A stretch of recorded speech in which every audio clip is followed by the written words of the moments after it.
up, athletes? Whoop, whoop. All right, we're starting our Unit 12, or Module 12, Quadratic Functions. This is a whole packet right here. So you'll see this cover page. We're going to come fill this part out later, but go ahead and open up the inside. And you'll see right there, 12.1 is graphing quadratic functions. So make sure to put down your learning target, which is, I will analyze and graph quadratic functions. I will analyze and graph quadratic functions. Awesome. And then your warm-up is just identify for linear equations, ax plus by equals c, name a, b, and c for each equation. Ready, set, go! Remember to pause this if you need time, and we're back. So again, a, b, c, a equals, it's 1 in front of x, b equals -4, and c equals -3. Maybe I'll just write it for all these.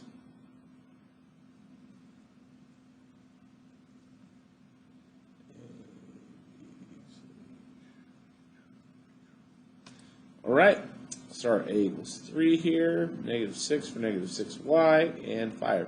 Remember, we don't include the variable, just the coefficient in front of it. 4, 20, and 5. Last but not least, there's an x of 1, there's a b of 0, right? There's nothing in front of the y, it's a 0y, and a c of 5. Okay, we got some vocab to look at. Take a minute, again, pause this. Parabola is the graph of a quadratic function. We will actually define quadratic function a little bit in standard form, so I'm not worried about it right now. Axis of symmetry, if you've ever heard of a line of symmetry in a quadratic equation, we call it the axis of symmetry in Reveal. That's it. It's a line about which a graph is symmetric. In other words, that line you cut the parabola in half with, it folds over on itself, that line of symmetry. And a standard form of a quadratic function is f of x equals ax squared plus bx plus c, where a, b, and c are integers and a does not equal 0.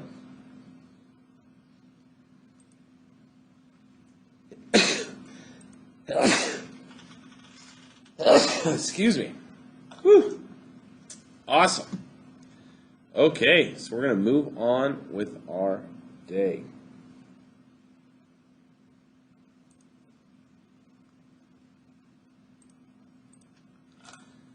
Looking down here, analyzing graphs of quadratic functions. So let's look at this. So first of all, that axis of symmetry is that point that goes all the way through it. Okay, it's that axis of symmetry. And we see that takes place at 0 to 2, that's right in the middle, that's at x equals 1. By the way, take a minute, I did forget to say this, cross this out. This was actually written incorrectly. It should be x squared minus 2x. Long story, but there we go.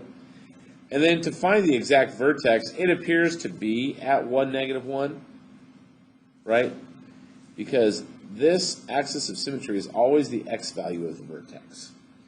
And then to find this for the y, we can look at this. Sometimes it's clear, it looks to be -1. However, if we want to know for sure, we just plug it in. So f of 1, right, we're going to plug in 1 for x, should equal our 1 squared minus 2 times 1, which is, that's just 1 minus 2, which equals -1, as we see right here.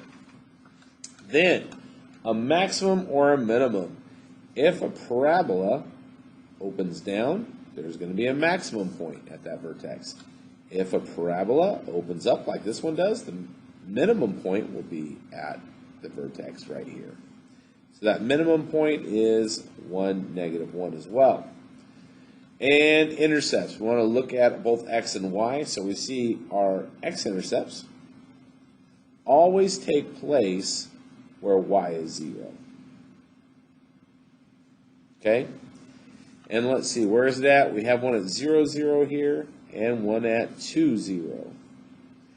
And then my y-intercept, in this case, is actually shared with an x-intercept because my y-intercept happens right here at 0, 0 as well. It's always where x is 0. In this case, y is 0 as well. And then in behavior. In behavior is looking at the ends of these graphs.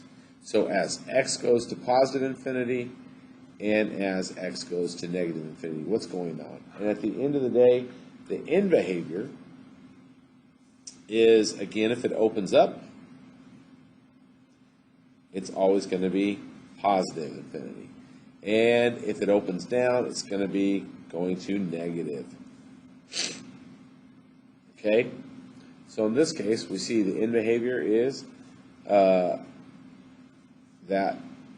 y goes to positive infinity, right?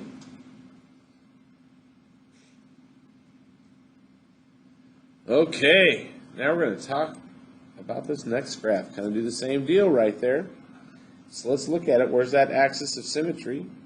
It looks to be right about here. And this is going by 1, so that would be 0.5. X equals 0.5. And if we look up here and just guesstimate that, now each one's growing by 2, so again, that looks like it would grow by 1 halfway, so that looks like half. So I'm guessing that's at 8.5. We see a y-intercept right here at 8, so that y-intercept is going to be 0, 8, right? Because it's where x is 0. And what do we see happening as x increases? So as x is increasing, y is decreasing.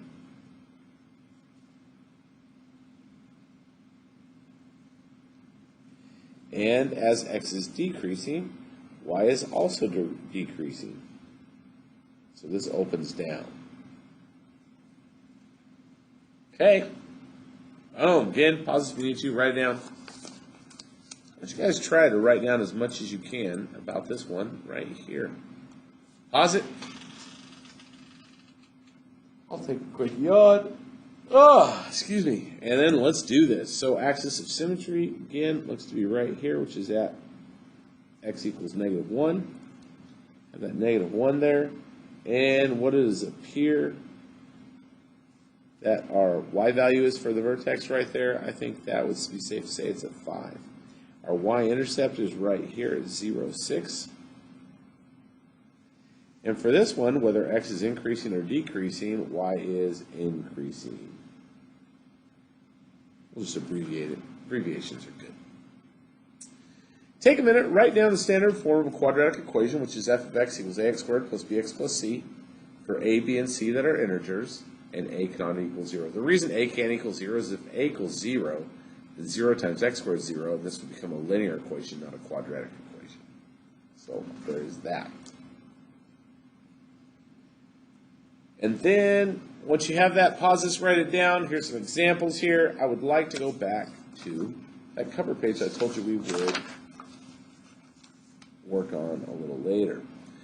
So, there are some things you want to know here. Number one, parent function. The parent function of all quadratic functions is f of x equals x squared.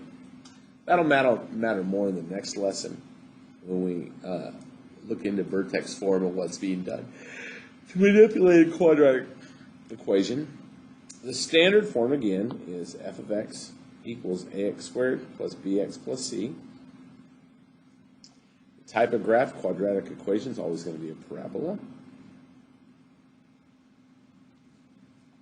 And the axis of symmetry. So that little symmetry, this right here, the axis of symmetry, is always, it turns out, going to be negative b all over 2a, which will really help in the next problem.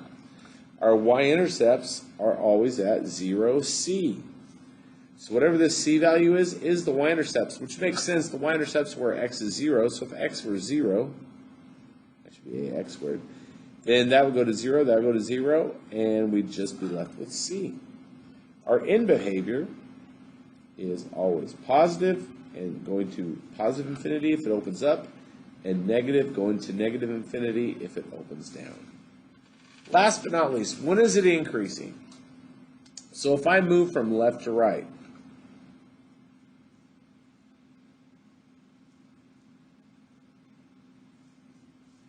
if I'm decreasing, that means I'm going down. If I'm increasing, and again, we're just reading this from left to right, going up. So if I were looking at this graph, if I start over here, as I'm going from left to right, I'm decreasing until I get to 2, -2. And after 2, -2 from left to right, I begin to increase. That would be increasing versus decreasing. And that's going to be it for this page. We're going to go finish off the back page using this information, though, so keep this handy. Because when you look at this graph right here, what does it tell us? All right, f of x equals 3x squared minus 6x minus 1. All right. We know that our axis of symmetry, it's that formula, negative b over 2a. So that would be negative 6 is our b, all over 2 times 3, which is our a. That's going to equal what? 6 over 6, which equals 1. The vertex, all right, first of all, we know the y-intercept is going to be 0, -1. So let's just put that right here, 0, -1. And then let's find our axis of symmetry is at 1, so we know that's 1. And to find our vertex exactly, we can just say, all right, f of 1 is equal to 3 times 1 squared minus 6 times 1 minus 1. Well, let's talk about that. 1 squared is just 1, so 3 times 1 is 3. So this equals 3 minus 6 minus 1. Which those make -7. 3 minus 7 is -4.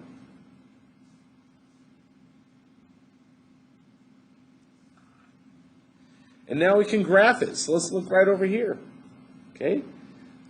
We know there's an axis of symmetry right here at x equals 1. We know our vertex is at, I forgot to write it down as a vertex, didn't I? It's at 1, -4. So we can go to 1 and then down to -4, which makes sense. It's supposed to be on our axis of symmetry. And we know our y-intercept is at 0, -1 right here. And it turns out we can just reflect this right into that little dotted line. It's 1 away from that dotted line, so we're going to go 1 away over here and put a reflection at 2. And now we can just connect the dots. And we have a general form. Remember, if you miss your dots, just draw it bigger.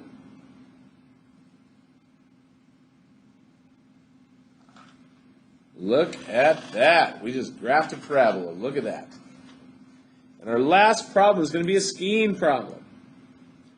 So it says, Miyako hits a jump and follows the path of a parabola. Her height can be modeled by this function, h equals -16t squared plus 32t plus 15, where h is her height in feet after t seconds. Consider the multiple choices on the slideshow. Sketch your choice below. So let's go back and look at this assignment. Here is the slide for that problem. We see it right here. We see the model of her jump as a parabola. And let's look. We know that it should be hitting the y-axis at 15, and 15 what? Feet, because that would stand for her h. So let's look right here. A doesn't work, and why doesn't A work? A doesn't work because, well, this shouldn't, A is linear. The graph is not linear. So A doesn't work because it's not linear. Let's look at B. B starts at 0 feet. We're starting at 15 feet. So it has the wrong start.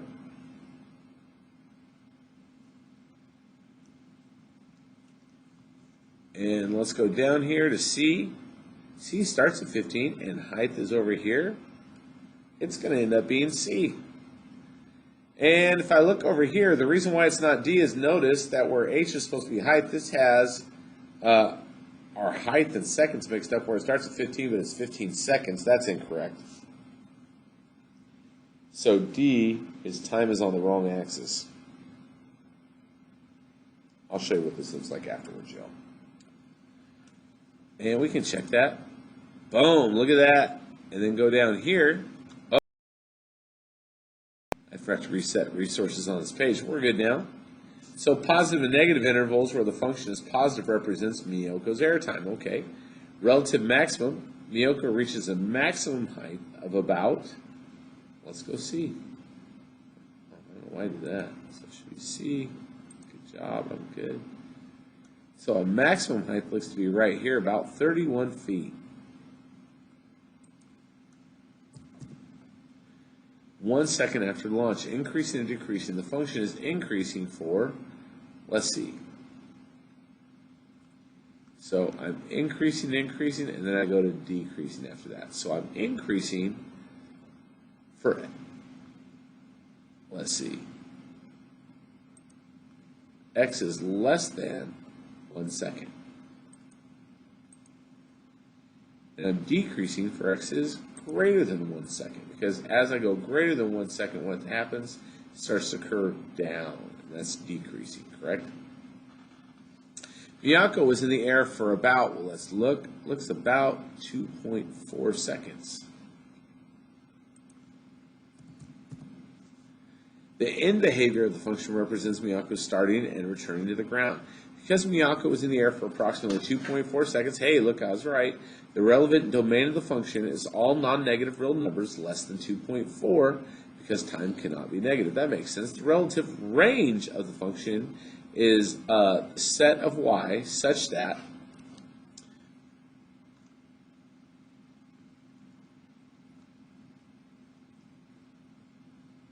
y is, what does it really have to be? Just less than or equal to our y value right here. The range of the function is y is greater than or equal to 0 feet, right? So whenever she's off the ground, and less than or equal to that 31 feet, which was her highest height, because the maximum height she reached was 31 feet. Boom, chicken soup. Let's check that answer. Look, we're all right. And that is it for today. So with that said, peace out.